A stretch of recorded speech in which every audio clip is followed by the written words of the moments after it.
So welcome back to my channel. This is Dom and an update on some of the painting projects I've been working on recently.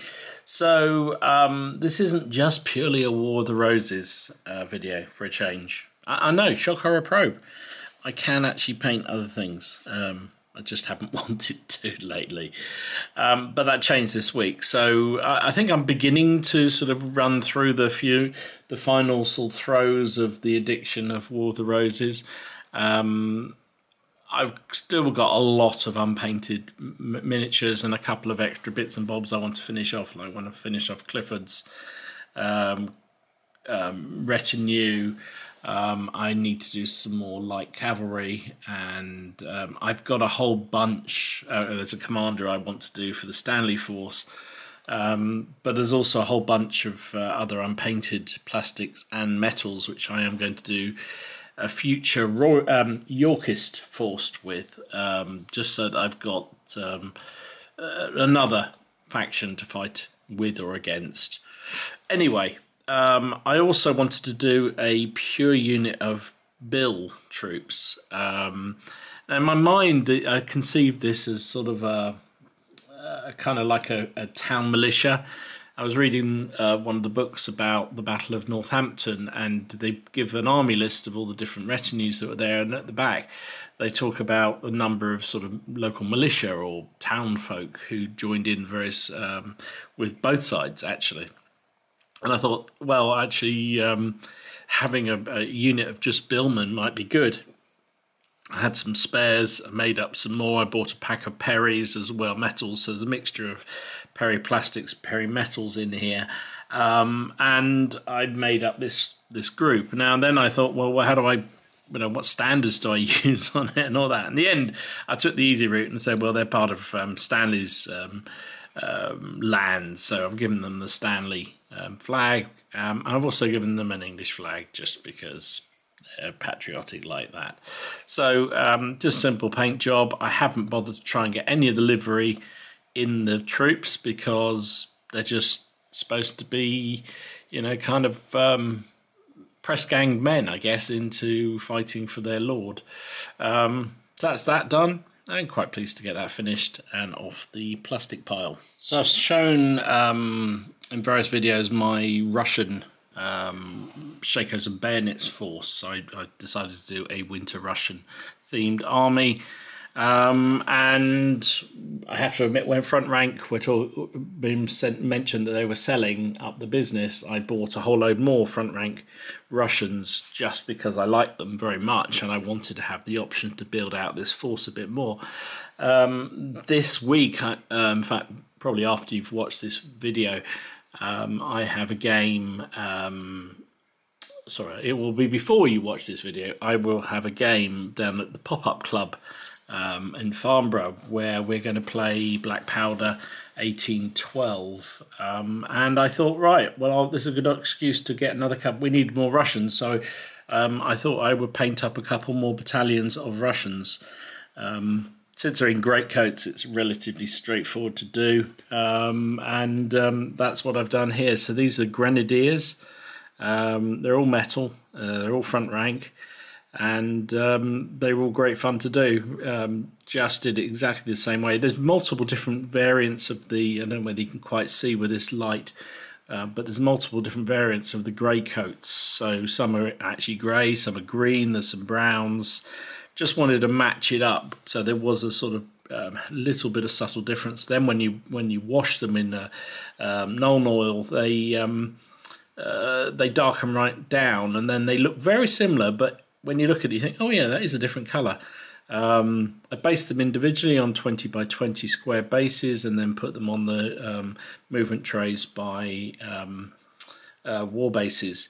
And, there's not much more to say about these figures. They're beautiful. I really, really like them. I've got another battalion, which I'll show you in a minute, which I've done. And then I've got a few bits and bobs from Front Rank. And really, that's kind of all I could justify for my sort of skirmish-style games. I've got a whole load of plastic Russians as well, but I kind of like these a lot. And I'm sort of bumming and ahhing about going back in and buying a few more. But I've got so much plastic, I really should use those first. Anyway, another battalion done. I've used these are paper flags from the Warlords box set. They're I think it's Little Russia, this battalion. So that's them done. So I've talked about these fellas on the Plastic Crack podcast on Monday night, and also showed them on the Facebook page, and I'm still a little bit unsure what to do about them and whether to continue. So I had a hankering to do some Roman troops, and which is weird for me because I don't really like playing Romans. They're just too, I guess, I don't know, in most games they're just too mechanical, they're a bit boring. But anyway, whatever, I fancied doing it. I also fancied trying some of the beautiful Aventine miniatures, and so that's what I did with these. These are Aventine metals, some of the nicest model sculpts I think you'll ever get, really high quality. You just, when they come out the bag, they just ooze quality. I mean, just really, really good figures. Let me show you. This is an unpainted one that's just been undercoated. I mean, just beautiful, beautiful design. Very, I can't even think of maybe a smidge of clean up on them, but they're so clean.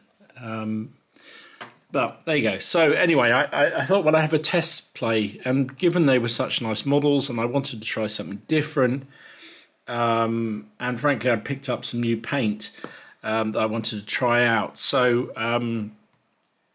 for a change, I undercoated these fellas in white. I normally do mine. My go-to is grey, Halford's grey, but this time I used white. And you can see here with the base, this is the start of another figure. I've got that sort of very almost goldy. Oops, can you see that? Almost goldy armour colour. And that came from paint, and I don't even know why I picked this up, but I did. This is Citadel Colour Layered Camo Keck Alloy. There you go. And it's that sort of goldy metal colour. That's how it comes out on a white background. Which, if I'm honest, was much goldier than I was expecting. But then I also remembered I had this cryptic armour shade gloss from Citadel. And so I put that over the top, which dulled it down and dirtied the armour down a bit. And then I brought it back up with a dry brush of silver. And I think then I also used a Nuln wash over the top as well. So that's what I said in the video. I spent, or what I said in the podcast, I spent much more time on these 6 figures than I would have spent on that whole Russian battalion. Because I really wanted to try some techniques out. So that it has at least 2 washes, and it has a highlight and the layer paint as well within that, and then the dry brush on top, just for the armor alone. And I thought, well, if I'm doing that for them, I need to do stuff for the red, so the tunics. So the red of the tunic is excuse me, reaching. This is a Contrast Blood Angels Red as a base color, and then I use my usual scale color, bright red, over the top, and then washed it with a sort of ready wash. So again, that was different for me. Usually I use the same wash over pretty much the whole figure, but this time I used different one for the armor, 2 different ones for the armor, different one for the red, and then for the skin tone I used another flesh shade. Was it worth it? I don't know. You'll be the judge of that. My gut feel is it probably wasn't, but now I've done it, I'm going to have to do the rest of this 24-man battalion, or whatever you call it, in a cohort. I have to finish them off that way. The shields have little big man transfers over them. Fiddly buggers to get on and just line up absolutely perfectly. I'd forgotten how fiddly they can be.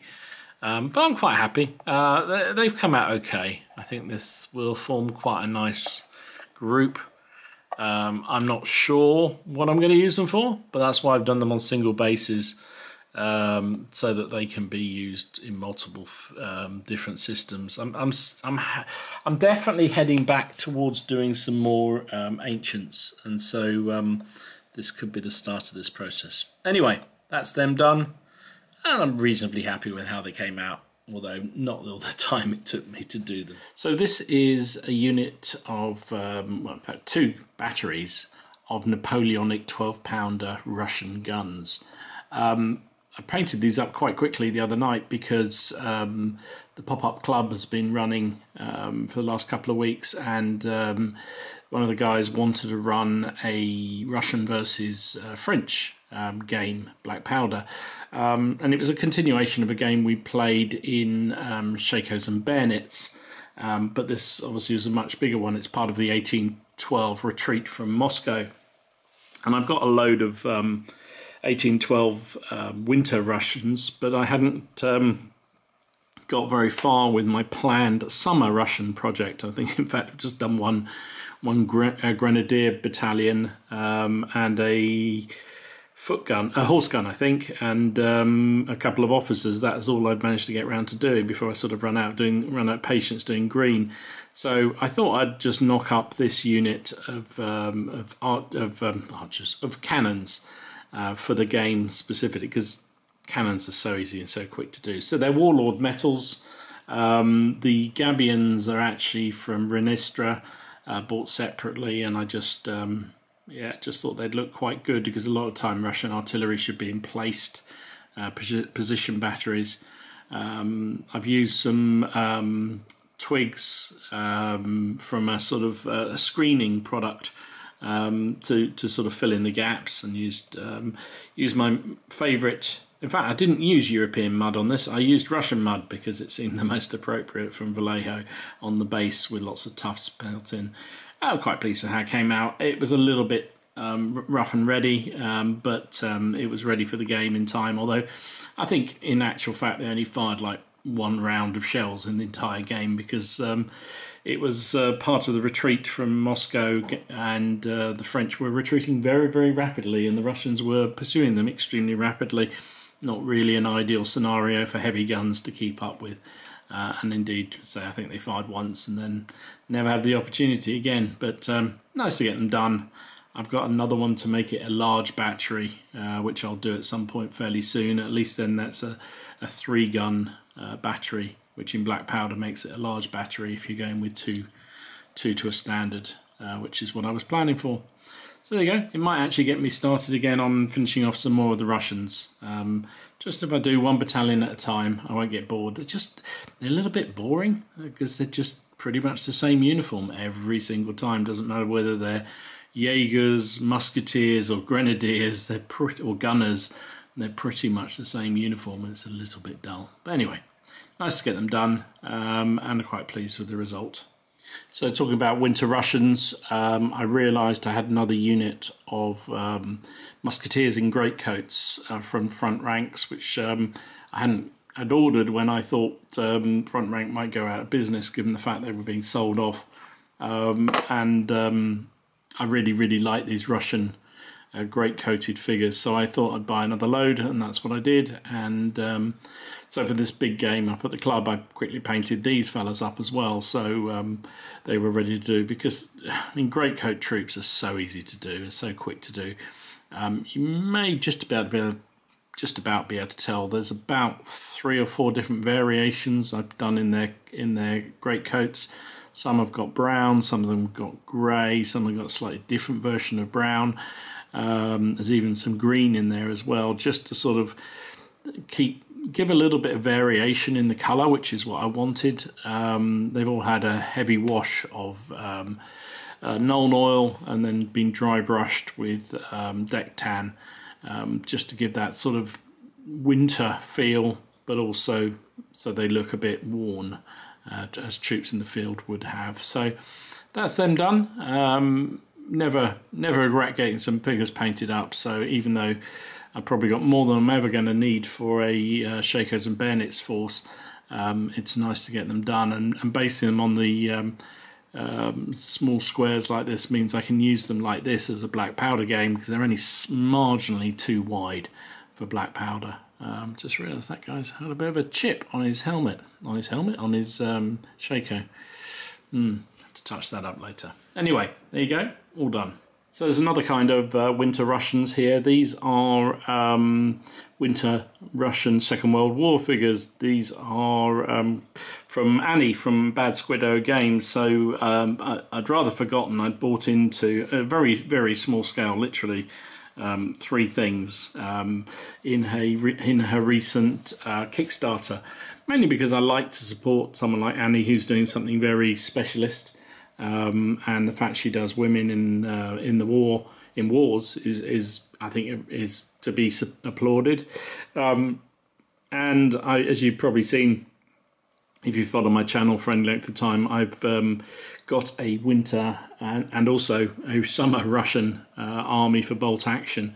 And so I saw these were coming out. I thought they'd be really nice. So this is Maxim machine gun crew. Decked out in all their winter gear. I've done them in the same way as I always do now with the Vallejo snow base and snow effect, I think it's called, terrain stuff, and then embedded the tufts into it, which I think gives it the right kind of feel and look. So, and while I had the snow out for the Napoleonic Russians, I thought I'd do these for these girls as well. So really pleased with them. I think they're nice little models, and they'll join the forces quite happily. So the other part of the winter Kickstarter I did with Annie was this anti-tank team. You've got this girl with a Molotov. This one's got a captured Panzerfaust. And this one's got a sort of stick grenade, anti-tank grenade. Again, nice little models. They'll fit in beautifully within the Russian forces I've got together, particularly like this one with the face mask on. Looks really cool. So I've done them same way as before. In fact, same way as I did with the Napoleonics, sort of a bit of a dry brush, just sort of encourage them to look sort of wintry and snowy and what have you. So yeah. Quite happy. I've got an anti-tank rifle team to do, but that was in summer get up, so I don't think that was on this Kickstarter. This was from a previous one she'd done, but at the same time I bought them because I think I need an anti-tank rifle in my summer force.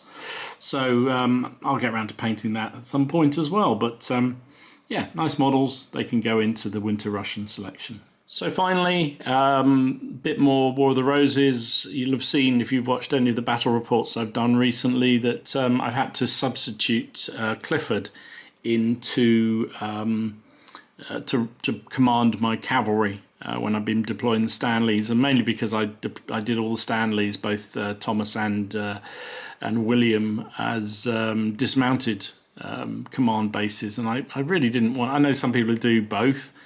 But I thought I didn't really want to do both, so I just did them on dismounted bases. And I thought what I'll do is get another retainer to command the cavalry, and that's what I've done here. So they've got the Stanley standard here, but this is Sir John Pilkington, who was another one. If you saw that video I did of the how I paint up, how concept to painting my command bases, which I put up a little while ago.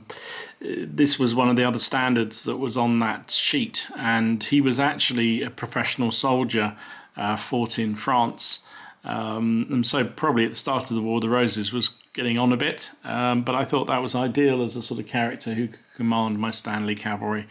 The base is a bit big. I really wanted to put it on a circular base, but I ended up with 5 figures because I had these 2 from Crusader.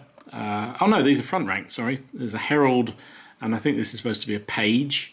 And I was tempted to make the Page the Lord, but I thought that's a kiss of fate, a kiss of death for this command if I did that. So I then bought a pack of Perry men-at-arms with upright spears, and I thought I'd use 2 of those for the standards, and then this guy can be Pilkington himself. They're slightly smaller than the front rank ones.